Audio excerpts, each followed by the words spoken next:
También conversar sobre el tema del liderazgo dentro de la oposición. Usted lo mencionaba, María Corina mantiene un liderazgo, pero ¿qué va a hacer con ese liderazgo cuando su candidatura se encuentra inhabilitada? Un liderazgo pone primero el interés de o el objetivo de un colectivo, en este caso si es de la oposición, lograr ese cambio de gobierno, pero si ella mantiene su nombre y va a continuar esa inhabilitación, ¿qué va a pasar? ¿Qué opciones tienen? ¿Volver a llamar a la abstención, regresar a escenarios del pasado, de decir no, las elecciones no están dadas las condiciones, no vamos a participar, o aprovechar la coyuntura que usted describía en el segmento anterior de descontento y que se puede materializar en un cambio de gobierno para el país? ¿Qué vislumbra usted o qué debería ser Bueno, ese liderazgo de María Corina Machado? para darte una respuesta responsable, yo no te podría decir qué va a hacer María Corina Machado, yo no lo sé. Tendríamos que preguntarle a ella. Ahora, si me preguntas a mí Si usted qué fuera, debe si hacer María estuviera. Corina Machado, bueno, yo creo que lo más importante en el caso de María Corina Machado es que es preservar su liderazgo. O sea, yo creo que es muy importante entender que ser líder de un movimiento es mucho más importante inclusive que la candidatura. La candidatura al final del día es un resultado del liderazgo. Y mantener ese liderazgo y tratar de tomar decisiones inteligentes para que ese liderazgo se mantenga es fundamental en este caso. Y en ese sentido yo creo que pueden pasar muchas cosas. Lo primero, yo creo que tiene la responsabilidad de hacer ella y todos los que le acompañan, la plataforma unitaria en este caso, es seguir presionando para que la decisión que tomó la mayoría de los opositores que participaron en una primaria sea respetada, que eso es parte del acuerdo de Barbados. Lo que pasa con el acuerdo de Barbados es que ha habido una especie de interpretación maliciosa del acuerdo de Barbados.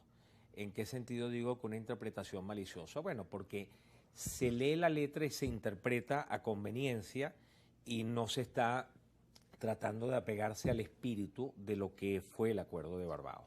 El acuerdo de Barbados buscaba que la oposición decidiera de manera libre quién los representara y que el gobierno respetara esa decisión. Por esa razón el gobierno respetó que se hiciera la primaria, pero al final no está respetando el resultado de la primaria. Y cuando se le reclamó que tenía que respetar el resultado de la primaria, entonces dijo, bueno, abramos un procedimiento para que puedan revisarse los casos y se puedan hacer las habilitaciones. Y al final lo que se hizo fue habilitar a unos y mantener inhabilitados, por supuesto, aquellos que tenían más chance, casualmente, ¿no? O sea, los que nunca fueron habilitados son los que tenían la oportunidad de ganarle al gobierno. Nosotros estamos ante una elección que ya desde su anuncio o desde antes de su anuncio se vislumbra como las elecciones típicas que se hacen en regímenes en lo que se conocen en la ciencia política comparada como autocracias electorales. O sea, gobiernos que no son democráticos, pero que dependen de las elecciones para poder legitimar su continuidad en el poder. Y eso es lo que estamos teniendo aquí.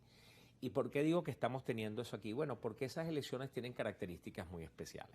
Características muy especiales en el sentido de que siempre hay enormes dudas hasta el último minuto sobre cómo se va a hacer la elección, cuáles van a ser las reglas de juego, cuándo se va a hacer la elección, quiénes van a poder competir en la elección.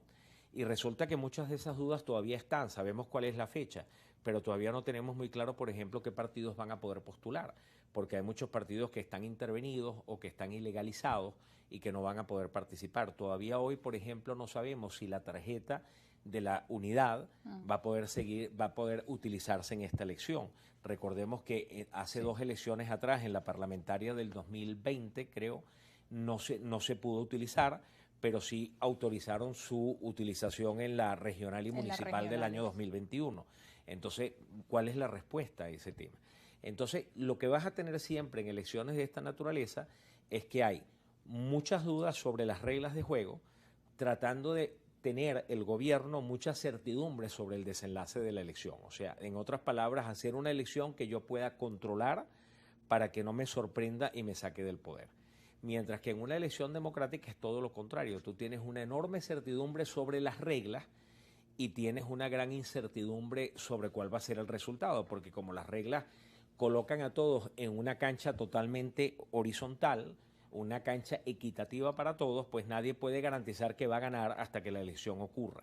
y aquí lo que se trata justamente es de hacer lo contrario. Ahora, pero volviendo al tema de la candidatura, ¿qué debería ser la candidata? ¿Inscribir de forma opcional? Porque ya quedan 19 días a otro candidato sustituto. Sí, bueno, a ver, lo que yo creo que va a pasar en los próximos días es que la presión, ahora se dio el pistoletazo de salida de esta carrera, y eso va a hacer que las dinámicas se intensifiquen. Y yo creo que si antes había presión, a partir de hoy va a haber mucha más presión. Y esa presión va a crecer en lo internacional y va a crecer en lo nacional.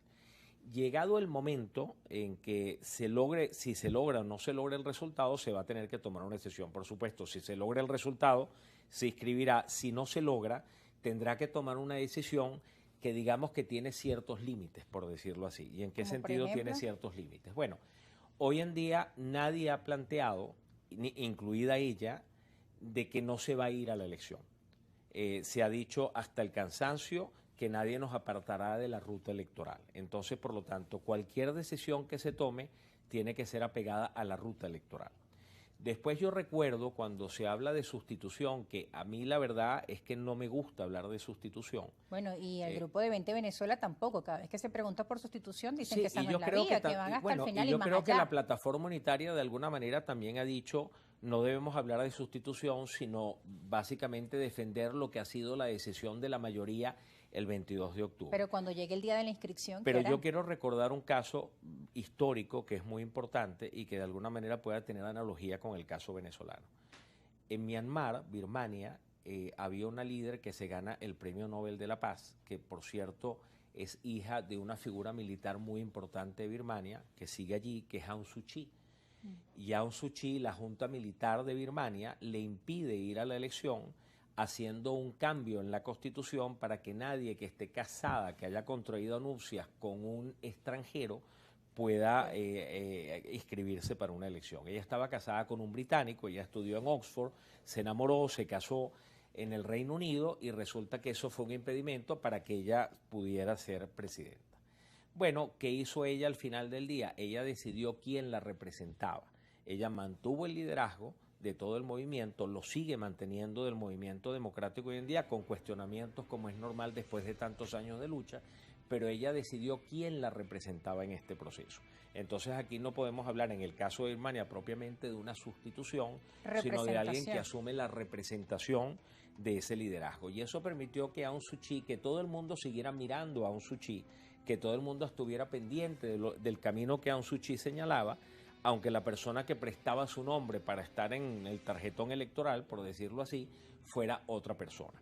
Entonces, eso es una probabilidad. ¿Va a ser la decisión? No lo sé, pero lo que yo sí creo es que de alguna manera hay que seguir insistiendo en que se respete la decisión que la gente tomó el 22 de octubre. Tenemos que ir a una pausa, pero al regreso vamos a hablar de eso. ¿Quién escoge entonces esa representación? ¿A dedo, María Corina Machado? ¿Deberían hacerla en consenso la plataforma unitaria? ¿Qué va a pasar con el otro grupo de la oposición que también ha llamado al diálogo de todos los factores?